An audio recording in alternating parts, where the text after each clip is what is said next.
Today we are troubleshooting eyelet lace and looking at making your lace work with open eyelets and yarn overs and decreases on the knitting loom. Now you may have wanted a lace that looks like this, and then it turned out something like this, where you cannot see the holes in your work and you really want it more open.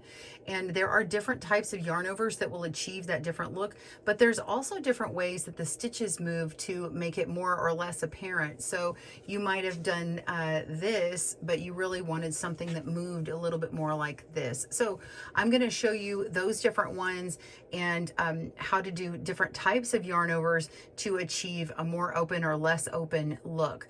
All right, so let's jump right in. Welcome to GoodKnit Kisses. We're all about helping you stitch your love and love your stitches.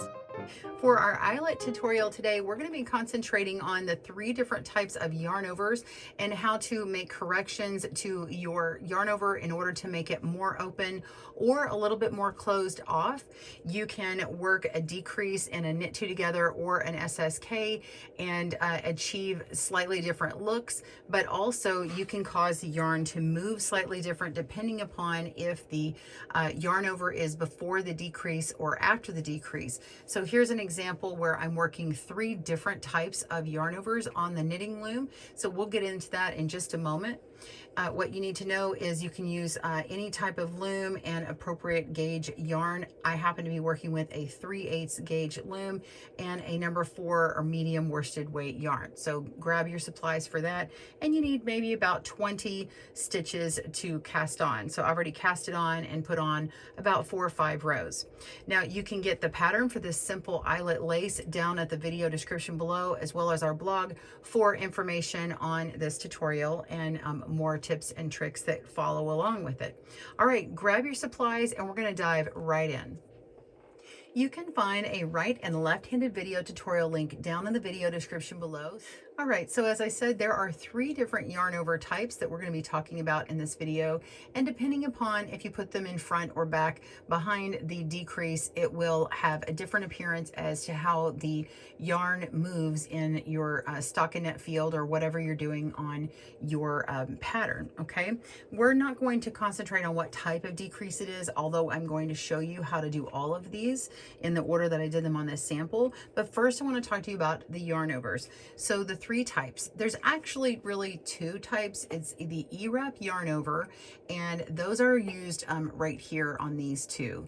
And then the difference is I'm going to untwist one or not untwist one. Okay, then the 3rd one is the yarn over in front of the peg. So you're just simply holding the yarn in front of the peg when it's an empty peg, and that's it. And that is actually this one up here. It has a really great look to it, but it can be kind of small, especially if you end up being tighter with your work, and maybe even if you use a smaller yarn. I've actually put in 2 more rows than I did down below here. Even though they look very similar, I do have more rows here to make these holes stand out a bit more. And if I had a smaller yarn used up here, then having those extra distances or extra rows kind of helps make it stand out a little bit more. And you can use a smaller yarn on a larger loom to get that nice lacy look, and no worries on holding that yarn in front of the peg, because it will keep it nice and open. So let's talk about the E-wrap yarn over. So this one simply is where you move your stitch over. Now I'm going to come back and fix this, but if I move this stitch over and I want to create a yarn over on this peg, then I simply will E-wrap that, just a regular E-wrap stitch, and then move on and work my 2 stitches together. Okay, whether that's a slip knit or a K2 tog. Okay, so I'm just E-wrapping this. If I leave it and not untwist it after I've worked a couple more stitches, then my holes in my work actually get kind of covered up. They actually aren't seen as well. It's kind of hard to tell where is the yarn over.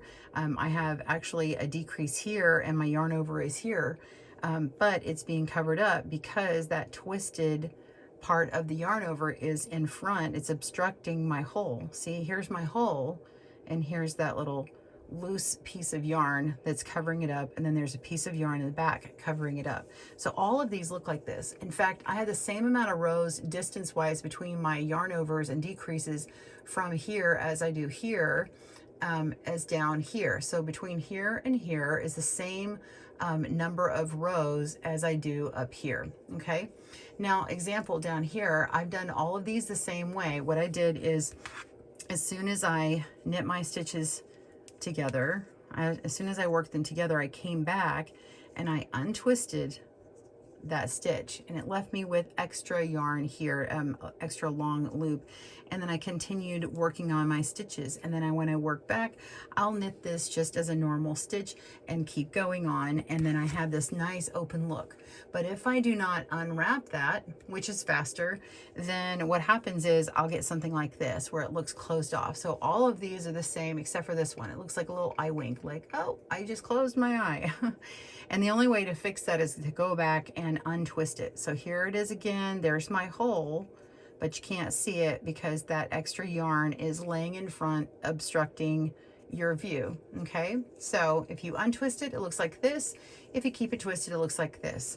If you just lay the yarn in front like this, let me just undo this stitch here.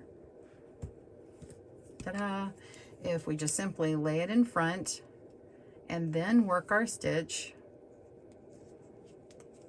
we have a yarn over holding the yarn in front of the peg, just like this.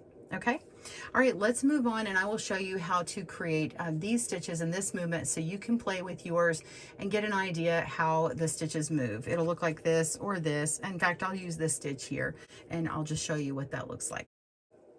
Okay, so I've casted on my 20 stitches and I'm over here. I've knit a few rows, and I'm going to start by knitting 3 stitches. 1, 2,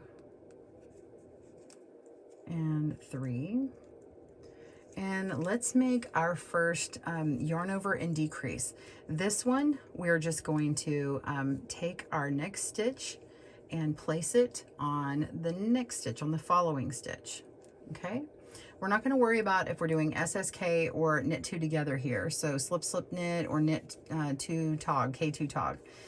So now we're going to make our yarn over, whether you put it in the front or you E-wrap. Either way, we're just going to be making a yarn over on this peg, and then we just work both of these stitches at the same time over that new piece of yarn, and then we're going to move on. So on this pattern, I'm knitting 2 in between when I work that.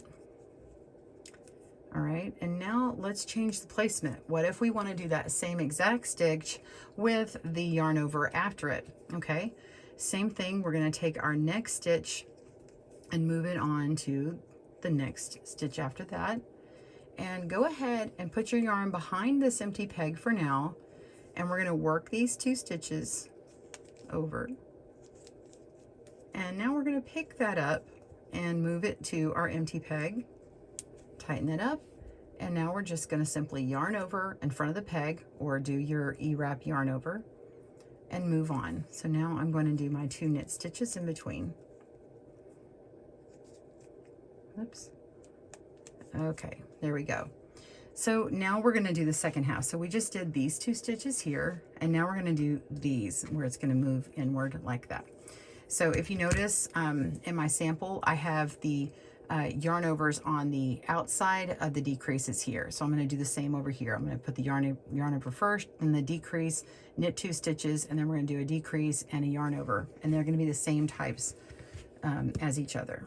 Okay, so I knit my 2 stitches, and now I want to go to, let's see, here's our working yarn. So we want to skip this first stitch, pick up the next one and hold it, and then now take that first stitch and move it over so it's on the bottom, and then replace that stitch that we were holding. And then now we want to yarn over in front of the peg or do your E-wrap yarn over, and then work those 2 stitches together. There we go. And then now we're going to knit 2 stitches,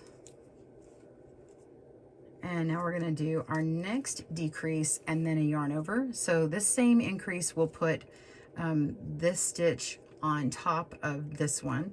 But instead of lifting up and moving them over the way I just did, all I have to do is take it and move it towards. So we're skipping this first stitch and we're taking the next one and moving it onto the previous. Okay.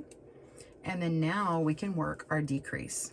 So we're knitting these 2 stitches over and ready for our last yarn over in front of the peg, or again, you can do the E-wrap yarn over. And then I'm just going to knit to the end of the row. So if you had done the E-wrap yarn over and you want to untwist, this would be a great time to come back and you pull off that stitch and untwist it and make sure all of them are done now, because your return row, your next row coming back, you're going to knit all of your stitches. You just keep working them across and it will establish that openness. And after you knit however many rows, you will get a nice hole in your work right here. So you work that hole and then the next row up just kind of continues establishing that pattern, and then you have your stockinette in between, or you can stagger them the next time around. So I hope that helps you with making eyelets and learning how to make them open or closed and how you work different decreases around the yarn overs. Have a great day and happy knitting. Bye-bye, everyone. Thanks for joining us today, where we help you stitch your love and love your stitches. See you again soon.